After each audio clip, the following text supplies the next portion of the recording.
ಇವತ್ತು ನಾನು ಹಸಿರು ಮೆಣಸಿನಕಾಯಿ ಅವರೆಬೇಳೆ ಸಾರು ಮಾಡ್ತಾ ಇದ್ದೀನಿ. ಅದಕ್ಕೆ ಬೇಕಾಗುವ ಪದಾರ್ಥಗಳು: ಅವರೆಬೇಳೆ 1 ಕಪ್ಪು, ಹಸಿಮೆಣಸಿನಕಾಯಿ 10, ಈರುಳ್ಳಿ 1, ಕೊತ್ತಂಬರಿ ಸೊಪ್ಪು 1 ಗೆಡ್ಡೆ ಜಜ್ಜಿಟ್ಕೊಂಡಿರೋದು, ಬೆಳ್ಳುಳ್ಳಿ, ಕಾಯಿ 1 ಅರ್ಧ ಹೋಳು, ಟೊಮೆಟೊ 3, ಒಗ್ಗರಣೆಗೆ ಈರುಳ್ಳಿ, ಕರಿಬೇವಿನ ಸೊಪ್ಪು, ಅರಿಶಿನ, ಎಣ್ಣೆ, ಸಾಸಿವೆ, ಉಪ್ಪು ಮತ್ತು ಹೆಚ್ಚಿಟ್ಕೊಂಡಿರೋ ತರಕಾರಿ ಹೀರೆಕಾಯಿ, ಆಲೂಗಡ್ಡೆ, ಬದನೆಕಾಯಿ. 1 ಕಪ್ಪು ಅವರೆಬೇಳೆ ತೊಳ್ಕೊಂಬಂದಿದ್ದೀನಿ. ಇವಾಗ ಅದನ್ನು ಕುಕ್ಕರ್ಗೆ ಹಾಕಿ ಒಂದೇ ಒಂದು ವಿಜಿಲ್ ಕೂಗಿಸ್ಕೊತೀನಿ. ಸ್ವಲ್ಪ ಅರಿಶಿನ, ಹೆಚ್ಚಿಟ್ಟಿರೋ ಈರುಳ್ಳಿ 1, ಜಜ್ಕೊಂಡಿರೋ ಬೆಳ್ಳುಳ್ಳಿ, ಸ್ವಲ್ಪ ಕರಿಬೇವು, 10 ಹಸಿಮೆಣಸಿನ್ಕಾಯಿ. ಈಗ ಕುಕ್ಕರ್ ಲಿಡ್ ಮುಚ್ಚೋಣ. ಮುಚ್ಚಿಬಿಟ್ಟು ಒಂದೇ ಒಂದು ವಿಜಿಲ್ ಬರಬೇಕಷ್ಟೆ. ಈಗ ಬೇಳೆನು ಮತ್ತು ಮೆಣಸಿನ್ಕಾಯಿ ಹಾಕಿ 1 ವಿಜಿಲ್ ಕೂಗಿಸ್ಕೊಂಡಿದ್ದೀನಿ. ಈಗ ಓಪನ್ ಮಾಡ್ತೀನಿ. ಈಗ ಓಪನ್ ಮಾಡಿ ಮೆಣಸಿನ್ಕಾಯಿ ಸಪ್ರೇಟ್ ಮಾಡ್ತೀನಿ. ನಿಮ್ಮ ಖಾರಕ್ಕೆ ಎಷ್ಟು ಬೇಕೋ ಅಷ್ಟು ಹಾಕ್ಕೊಳ್ರಿ. ನಾನು 10 ಹಾಕಿದ್ದೀನಿ.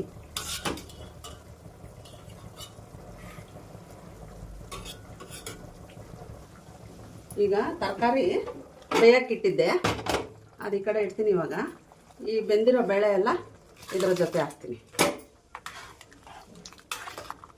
ಇದು ಬೇಯ್ತಾ ಇದೆ. ಈಗ ನಾನು ಕಾಯಿ ಮತ್ತು ಬೇಯಿಸ್ಕೊಂಡಿರೋ ಮೆಣಸಿನ್ಕಾಯಿ, ಸ್ವಲ್ಪ ಕೊತ್ತಂಬರಿ ಸೊಪ್ಪು ಹಾಕ್ಕೊಂಡು ಇದ್ರ ರುಬ್ಕೊಂಡು ಬರ್ತೀನಿ. ಈಗ ತರಕಾರಿ ಬೇಯ್ತಾ ಇದೆ. ಅದ್ರ ಜೊತೆಗೆ 3 ಟೊಮೆಟೊ ಹಾಕಿದ್ದೀನಿ, ಸ್ವಲ್ಪ ಉಪ್ಪು ಹಾಕಿದ್ದೀನಿ, ತರಕಾರಿ ಎಲ್ಲ ಬೇಯಲಿ ಅಂತ. ಈಗ ಟೊಮೆಟೊ ಬೇಯಲಿ, ತರಕಾರಿ ಟೊಮೆಟೊ. ಈಗ ತರಕಾರಿ ಬೇಳೆ ಎಲ್ಲ ಬೆಂದಿರುತ್ತೆ. ಟೊಮೆಟೊ ಎಲ್ಲ ಹಾಕಿದ್ನಲ್ಲ, ಈಗೆಲ್ಲ ಬೆಂದೈತೆ.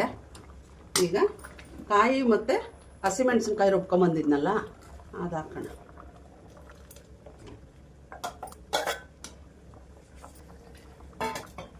ಸ್ವಲ್ಪ ನೀರು ಹಾಕ್ಕೊಳ್ಳೋಣ. ನಿಮಗೆ ಸಾರು ತೆಳ್ಳಗೆ ಬೇಕೋ ಗಟ್ಟಿಗೆ ಬೇಕೋ ನೋಡಿಕೊಂಡು ನೀರು ಹಾಕ್ಕೊಳ್ಳಿ. ಅನ್ನಕ್ಕಾದರೆ ಸ್ವಲ್ಪ ತೆಳ್ಳಗಿದ್ರೆ ಚೆನ್ನಾಗಿರುತ್ತೆ, ಮುದ್ದೆಗಾದರೆ ಸ್ವಲ್ಪ ಗಟ್ಟಿ ಇರಬೇಕು.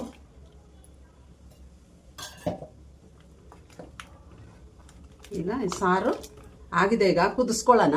ಸ್ವಲ್ಪ ಕುದಿಸ್ಬಿಟ್ಟು ಒಗ್ಗರಣೆ ಹಾಕೋದು. ಒಂದು 5 ನಿಮಿಷ ಕುದಿಸಿದ್ರೆ ಸಾಕೀಗ, ಎಲ್ಲ ಬೆಂದಿದೆ. ಆಮೇಲೆ ಒಗ್ಗರಣೆ ಹಾಕ್ಕೊಳ್ಳೋಣ. ಈಗ ಆ ಕಡೆ ಸಾರು ಬೇಯ್ತಾ ಇದೆ, ಒಗ್ಗರಣೆ ಹಾಕ್ಕೊತೀನಿ. ಇವಾಗ 2 ಟೇಬಲ್ ಸ್ಪೂನ್ ಎಣ್ಣೆ ಹಾಕ್ತೀನಿ, ಸ್ವಲ್ಪ ಸಾಸಿವೆ ಹಾಕ್ತೀನಿ. ಈಗ ಕರಿಬೇವು, ಈರುಳ್ಳಿ. ಒಗ್ಗರಣೆ ಸ್ವಲ್ಪ ಬ್ರೌನ್ ಆಗಲಿ.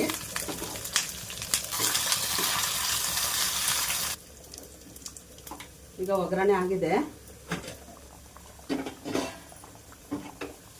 ಸಾರಿಗೆ ಹಾಕ್ಕೊಳ್ಳೋಣ. ಒಗ್ಗರಣೆ ಚೆನ್ನಾಗಿ ಬ್ರೌನ್ ಆದ್ರೇ ಚೆನ್ನಾಗಿರೋದು.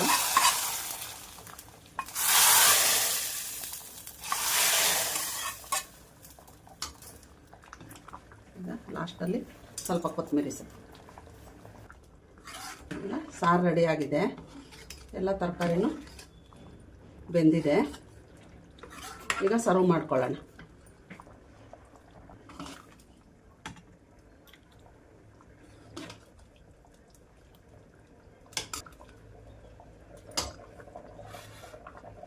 ಈಗ ರೆಡಿಯಾಗಿದೆ.